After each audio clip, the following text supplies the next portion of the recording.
Vinciane. Bonjour Christine. Bienvenue chez Femmes des Territoires. Merci. Donc on échange aujourd'hui autour de ton activité qui s'appelle Confiando. Est-ce que tu peux nous expliquer l'ensemble des prestations que tu proposes? Oui, donc en fait j'accompagne les personnes à trouver un moment pour se reconnecter à soi par l'introspection, la méditation, afin de se permettre aussi de respirer en fait et retrouver confiance en elles. Donc ça passe par des stages de méditation, des stages de Reiki, des séances individuelles, mais aussi des voyages sonores où je mêle bol chantant tibétain et la harpe, car les sons et les vibrations sont aussi très importants pour le rééquilibrage, l'introspection et aller voir un peu ce qui se passe pour ensuite reprendre confiance. D'accord. Alors ça fait combien de temps que tu pratiques? Que je pratique, ça fait 7 ans. L'entreprise, c'est seulement depuis juillet 2023. D'accord. Et qu'est-ce qui t'a décidé à te lancer en entrepreneuriat? Parce qu'en fait, je sentais en moi cette envie de partager toutes ces connaissances et je n'arrivais pas à trouver en fait dans le salariat un poste qui recouvrait toutes les compétences ou ce que je recherchais. Et pour moi, l'entrepreneuriat était donc la solution et aussi, je considère l'entrepreneuriat du développement personnel à temps plein. Et c'était pour moi la phase suivante dans mon propre développement personnel en fait. Lâcher et rentrer dans l'incertitude.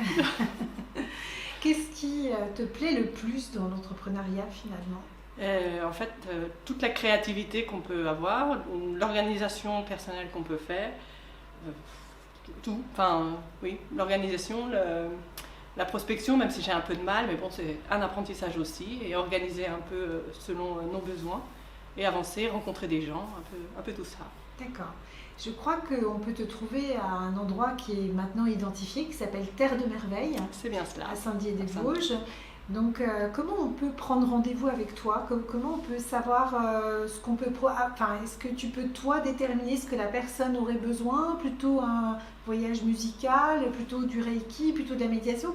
Est-ce qu'il y a un entretien avant tout ça? Comment ça se passe? Ça se passe. En fait, si c'est des séances individuelles, il y a un entretien durant la première séance pour justement voir où sont les blocages et quelle technique sera la mieux adaptée. Ensuite, pour les stages collectifs, c'est un peu selon ce que ressent la personne. Si elle ressent plus le besoin d'un voyage sonore ou si elle va apprendre à méditer ou du Reiki. Donc en fait, ils peuvent me joindre par téléphone ou par mail. Ou sinon aussi passer par Charlotte à Terre de Merveille qui remettra en contact. Ok. Est-ce qu'on peut envisager des interventions pour des groupes, pour des entreprises? Est-ce que c'est envisageable? Oui, bien sûr, bien sûr.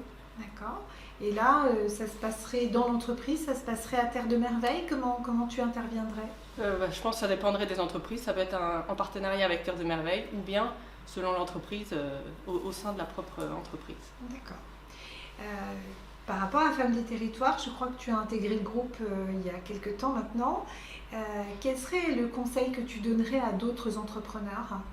Et qu'elles viennent directement, qu'elles ne se posent pas la question, parce que c'est un groupe où vraiment j'ai ressenti la bienveillance et le soutien. On est toutes entre femmes, on partage les mêmes craintes, les mêmes problèmes, les mêmes problématiques, et il y a un soutien qu'on ne trouve pas forcément ailleurs. D'accord. Qu'est-ce que tu te souhaites pour 2024? La prospérité. D'accord, alors on va parler de pensée positive. Voilà. Merci Vinciane, et puis on retrouvera tes coordonnées sur cette vidéo. Merci beaucoup Christine, au revoir.